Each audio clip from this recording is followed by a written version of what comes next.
Usapang totoo, walang preno. You under vlogcaster, real talk lang, walang plastikan. Magandang araw mga ka-Wonder, welcome back sa ating YouTube channel, Wonder Vlogcaster po. Magandang araw sa inyo lahat.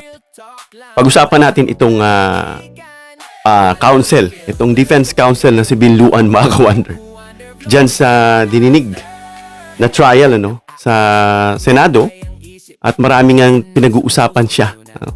Kasi itong si Binluan mga ka-Wonder, yung dating niya sabi nga ng mga abogado rin mga ka-Wonder, ng mga naiimbita sa mga programa, parang bagito talaga. Kumbaga parang ang term nga nila para palalain, parang OJT lang dito sa impeachment trial. Katawa talaga yung style niya, minsan paulit-ulit pa siya. Ask and answered, and then papalitan niya para hindi siya magmukha talagang newbie. Well, anyway, pag-usapan natin yung mga pagkakamali nito mga ka-Wonder, yung kanyang mga kapalpakan na lalong nadiin itong si Sara Duterte. Kaya nga matapos na itong grave threat, kasi nga kitang-kita na mga ka-Wonder. At kung patatagalin pa aabutin pa tayo ng ilang buwan dyan. So yan, pag-uusapan natin mga ka-Wonder. Bago yan, don't forget to subscribe to our YouTube channel, Wonder Vlogcaster 100%.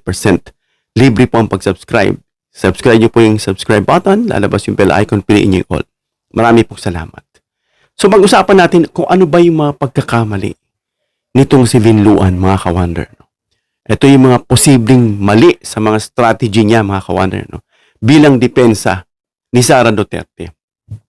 Una mga ka-Wonder, ay hindi niya agad na agapan yung mga mahalagang issue. Ano ba yun? Kasi mga ka-Wonder, hindi sapat yung agarang pagsagot mo. Kasi yan ang tinitignan ng tao. Minsan may mga comment dito, yung mga DDS at kung sino-sino. Ang tingin nila magaling. Kinain daw. Nilamon daw. Inown daw. Etong si Luistro.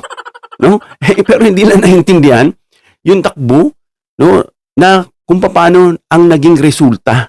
Kasi hindi nga sapat mga ka-Wonder, agad kang sasagot doon sa mga aligasyon ng prosecution. Kailangan isipin mo mabuti yung sasagot mo na hindi magdidiin sa kliyente mo. Kaya nabigyan ng pagkakataon mga ka-Wonder etong prosecution team nila Luistro na kontrolin yung mga unang naratibo. Kaya mga ka-Wonder, yung impression nga ng alam natin ng publiko at ng tribunal, yung unang impression kaya nga may kasabihan tayo, first impression, last. Kaya pag nakita mo isang tao, hindi mo man siya kilala, kita mo yung kanyang ugali, kukwento, ay ganito yan, alam ko ganito siya. Pero as time goes by, hindi pala ganun. Kaya mahalaga ang unang impresyon. Kasi yung epekto nito sa prosecution mga ka-Wonder, mas naging madali para sa kanila na maipakita yung kanilang theory o yung kanilang teorya bago makapaglatag ng matibay na ebidensya. Yan yung nangyari mga ka-Wonder dyan. Kaya, etong ginagawa ng abogado ni Sara, itong si Binluan, na tinawag nga nilang OJT, sumasablay na naman. Pangalawa mga ka-Wonder, yung pagbibigay niya ng pahayag. Siya mismo, kasi para ang dating nito si Binluan, siya mismo yung nagdadirect dito sa trial, yung mga ginagamit niyang videos, mga ginagamit niyang tanong, parang dinadala niya itong si Sara na mismo sa kumunoy at tuluyan ng malubog doon sa kanyang mga estilo strategy. Kagaya nito mga ka-Wonder, yung pagbibigay niya ng pahayag na maaring magamit ng prosecution. Yung siya mismo, kumbaga leading. Leading. Kaya minsan pag may sinasabi tayong objection, sabi ng mga abogado, sabi, leading, sabihin nila. Mukhang ganun, leading against kay Sara, ang ginagawa nitong si Binluan. Kasi mga ka-Wonder, may mga ilang pahayag itong si Binluan, itong depensa ni Sara, abogado niya, na pwedeng mga ka-Wonder, magbigay ng meaning o kahulugan bilang admission o inconsistency sa kanyang strategy. Kaya natatawa tuloy yung mga tao. Kagaya ng mga videos na pinapakita niya, lalo niyang dinidiin. Ito ba yung sinasabi mo? Itong video na to, talagang nireiterate niya pa. Yan nga yun. Kasi nga, res ipsa loquitur. The thing speaks for itself. In fact, sabi nga ng ibang mga abogado, hindi na kailangan ipaliwanag. Dahil dun pa lang sa video, huwag na nating haluan ng mga strategy na hindi nga kinokontest masyado kung hindi totoong sinabi yan eh. Eventually, sinabi nga ni Binluan kung bakit sinabi. Habang yung una, itong unang abogado, no, na si pangalan to Narvasa, tinatanggi. Samantalang pagdating kay Binluan, pinaliwanag kung ba't sinabi. Di ba? Sublime. Kaya matatawa ka doon sa estilo nitong si Binluan, no? Kasi mga ka-wonder, sa mga legal na usapin, no, ay kahit maliit man lang yung inconsistency, nasisilip yan, na-highlight yan, natutumbok yan. Kaya nga yung simpleng cross-examine, yung pabalik-balik, no, kagayang tinawagwa ni Binluan, pabalik-balik, hoping na magkamali si Attorney Matibag, o baka kinabisado lang, hindi. Alam na alam ni Attorney Matibag dahil of course hindi siya nagsisinungaling at saka yun mismo inimbestigahan niya. Kasi inconsistencies mga ka-wonder, maaring gamitin yan laban sa kliyente. Kaya maingat ang sagot ni Matibag. Kaya minsan may answer siya, no, mga question siya na answerable with yes or no. Pero hindi sinasagot ni Matibag ng yes or no. Kasi inuulit-ulit nitong si Binluan. Gusto ni Binluan yes or no lang. Kasi for me, I think if Matibag will answer yes or no, or yes or no, maaari siyang mapahamak. Kasi nga, kailangan muna itong ipaliwanag ng gusto. No? Kaya eventually, after niyang paliwanag, tatanungin siya ni Cheese, is that no? Is that yes? Tsaka niya sasagutin. No? Kailangan ipaliwanag. Hindi pwede yung yes agad no. Kasi wala kang choice eh. Maaari kang matrap either dun sa dalawa kapag hindi mo ipinaliwanag. Isa pa mga ka-wonder, itong labis na pagtuon nitong si Binluan do sa isyong pampolitika. At isa pa rin yung mga technical lang na itong si Matibag, tinanong niya rin yung asawa, di ba, congressman, mga ganito. Yung asawa kasi ni Matibag, isa sa mga akda or isa sa ng investigasyon, mga ganun, mga issue na tinutumbok niya for technicalities na lang dito kay Matibag. No? Kasi mga ka-wonder, mas nabibigyan tiin, no, yung argumento ng political kaysa dito sinasabing direktang pagsagot sa mga factual allegations. Kaya tuloy napapansin na itong kampo ni Sara, parang nagre-rely na lang, hindi na siya, kumbaga political na lang. May mga senador din na ganyan ang sagot. Political na lang, talagang garapala na. No, ganun na, wala tayong magagawa. Sa halip nga na natatauhan na yung tao, mangkat-mangkat mo mga ka-wonder, ang taas pa rin ng survey nitong si Sara. Yan yung pag-uusapan natin sa isa nating video, kung bakit. Doon ka magtataka mga ka-wonder, no? Kung bakit ang taas pa rin niya, despite na wala siyang ginagawa. Di ba? Nagtataka ka sa utak ng mga Pinoy. Bakit? Dahil dyan mga ka-wonder, nakikita ng mga analyst, pati ng ibang mga bansa na kakausap ko ng mga banyaga, hindi sila magtataka na imbis na umangat ang bansa dito sa ginagawa ni PBBM, na umaayos na tayo from rank 30-something, napunta na lang tayo sa less than 18 yata na lang, no? Babalik tayo sa pagdarahop at paghihirap mga ka-wonder. Yan ang tatandaan natin dahil sa kaisipan nating mga Pilipino. Magising na tayo. Ayaw na natin magalit sa inyo dahil ganyan na yung takbo ng isip nyo. But somehow, tulungan naman natin yung ating ating bansa, no? Para bumangon tayo. Huwag tayong tumingin sa tao. Pag-usapan natin yan mga ka-wonder, yung mga dahilan kung bakit at kung paano i-debunk yung mga ganyan. Isa pa mga ka-wonder, no, bagamat maaring may legal na basihan yung mga sinasabi ng ibang depensa, pero hindi ito automatic mga ka-wonder na napapabulaanan nitong si Binluan yung ebidensya, no, na pinipresenta ng prosecution. Kasi yung strategy niya mga ka-wonder, parang laban bawi. Babawiin niya, kung dadaanin niya sa depensa, na hindi naman mapabulaanan yung ibang tanong. Pero may mga strategy siya mismo na siya rin sumisira dito sa kanyang mga paglaban o kanyang pagpresenta, no, para idepensa si Sara. Ngayon ang epekto nito mga ka-wonder sa prosecution, of course mas nakatuon yung pagdinig sa mga dokumento at testimonya kaysa political arguments. Hindi po pwede yung ina-argue mo lang etong si Luistro politically, no? Kasi yun ang napapansin, ultimo ibang senador eh. Alam na natin kung sino yung mga yan. Dinadaan sa political. Hindi na rin yung sinasabing pagdinig ng testimonya at dokumento. Inuulit natin, yung sinasabing sabina na pinatawag, na pinaliwanag ni Jokno kay Pia, yan yung mga halaga para mabuksan yung kasagutan at mamulat yung mata ng taong bayan. No, hindi pa kasi natatapos eh. I don't know, doon sa mga kulto level, na kahit makita na yan, I don't know. I'm not sure. Ayoko mag-prejudge, magbigay ng aking sagot. Maybe somehow, namulat ang isipan ng iba nating taong bayan. No? Kaysa nakatuon sa mga politika, dapat tignan itong subpoena duces tecum at itong subpoena ad testificandum.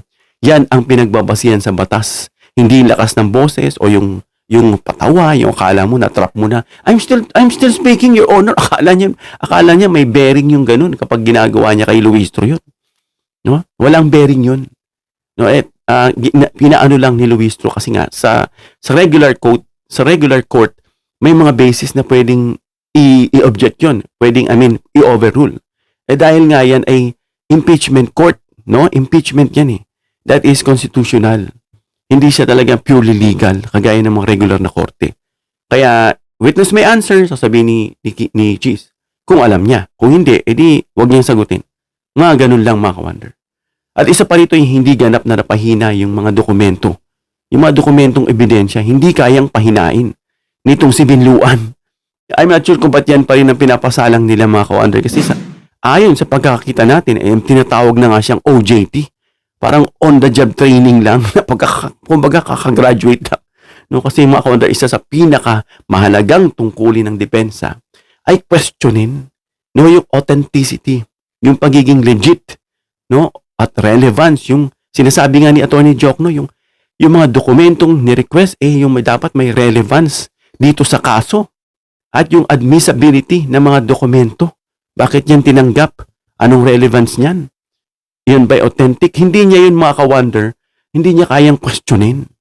No, kaya nga pang akala nila yung mga hindi marunong dyan na sumusuporta, akala nila na nanalo na itong si Binluan.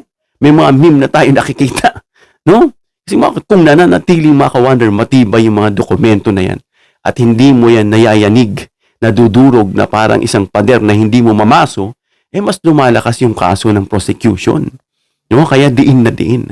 Kaya epekto nito sa prosecution, mga ka-wonder, nagkakaroon tuloy sila ng mas matatag na documentary foundation. Yung foundation na yan, lalong lumalakas. Hindi, para wasakin mo yung isang bagay, di ba? Paulit-ulit, kagaya ng mga tumutubo na puno. Tutubo yan. Bakit? Hindi mo kasi pinuputol yung foundation, which is yung ugat. Lalong lumitigas at lumalawig, kumakapit yung ugat. No? Ayan ang nangyayari. Kaya hirap na hirap itong si Binluan. Kaya dyan pa lang sa grave threat, may kita mo na na-impeach na itong si Sara. Isa pa yung mga pagkakataon, mga ka-wonder, na hindi magkatugma yung mensahe. Hindi tugma yung sinasabi nitong si Binluan. Kaya natatawa na ito si Matibag. Si Matibag mismo sumagot pero bawal yun. Si Matibag na rin mismo natawa rin to si Binluan. Kasi tinanong niya na, ulitin niya pa. Kaya tuloy sinabi ni Matibag sa buwisit sa kanya, mga ka-wonder, na buwisit talaga sa kanya. Dahil ang dami niyang ask and answered. No? Si Luistro, yun din ang paulit-ulit sinasabi. Ask and answer, iibahin niya na naman. Not sure kung strategy niya yun. Pero ito nga ay medyo sablay sa paningin nitong tribunal at ng taong bayan, mga ka-wonder. No? At yun nga yung magkakaibang tugma ng mensahe nitong si Binluan. Kasi, mga ka-wonder, kapag iba-iba yung pahayag ng depensa sa iba't ibang pagkakataon, maaring magmukha itong hindi consistent. No? Kaya nga tinawag na siyang OJT. Hindi consistent, no? Yung kanyang posisyon. At yung consistency, mga ka-wonder, is the key. Mahalaga yan, no? Sa anumang legal defense. Sa anumang legal defense. Kailangan consistent ka. Kasi pag ikaw mismo hindi consistent, parang hindi mo alam yung ginagawa mo. Kaya ang epekto nito, mga ka-wonder, dito sa prosecution, mas madaling ipakita yung mga contradictions.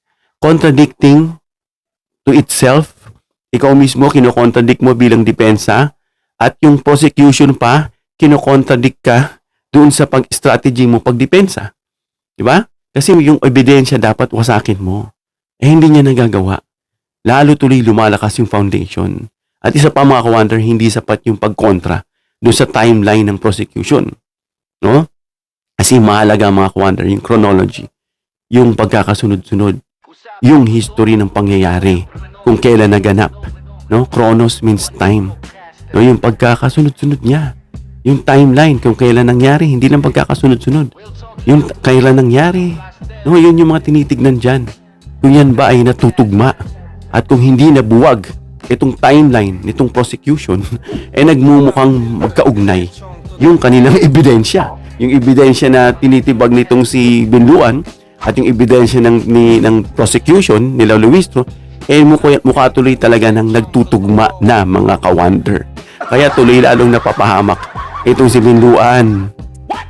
No? Kaya epekto nito mga ka-wonder dito sa prosecution, dito kila Luistro, mas nagiging kapanipaniwala.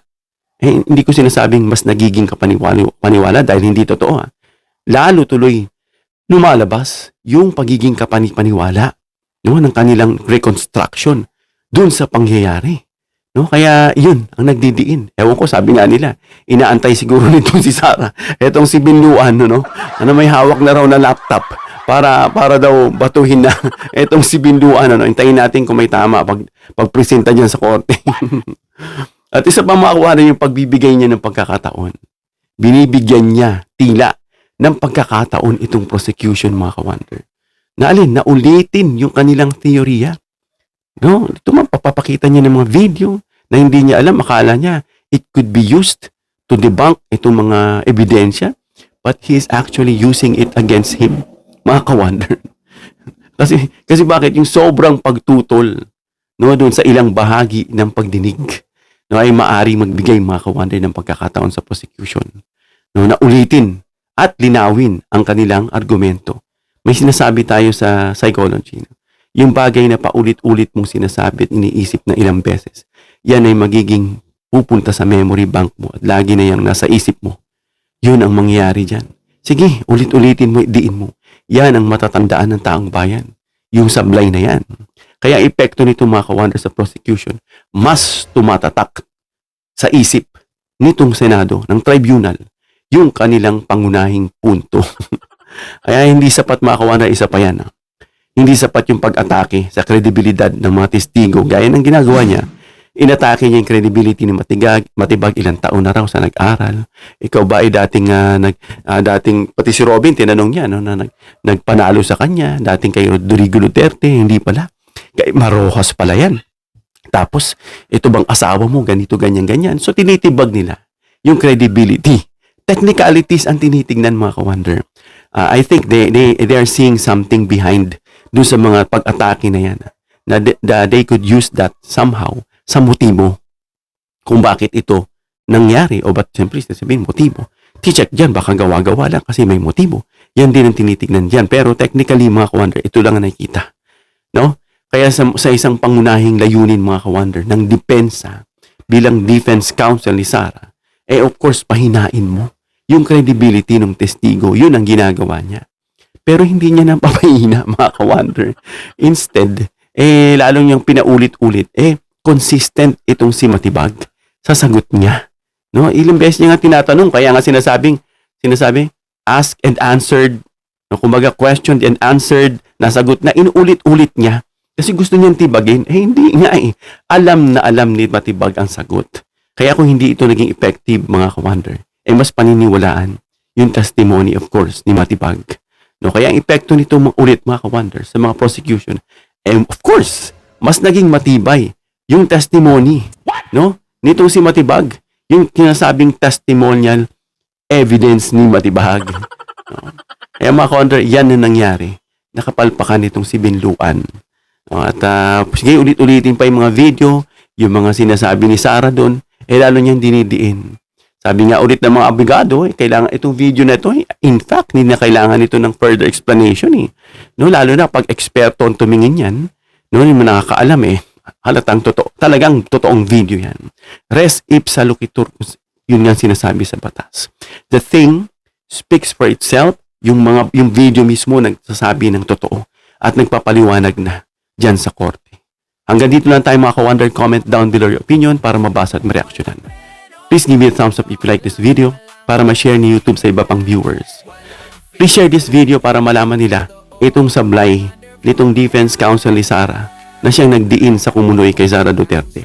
Please subscribe, hit the notification bell icon and choose all bilang suporta sa aming mga content creators. Hanggang sa muli mga ka-wonder. God bless.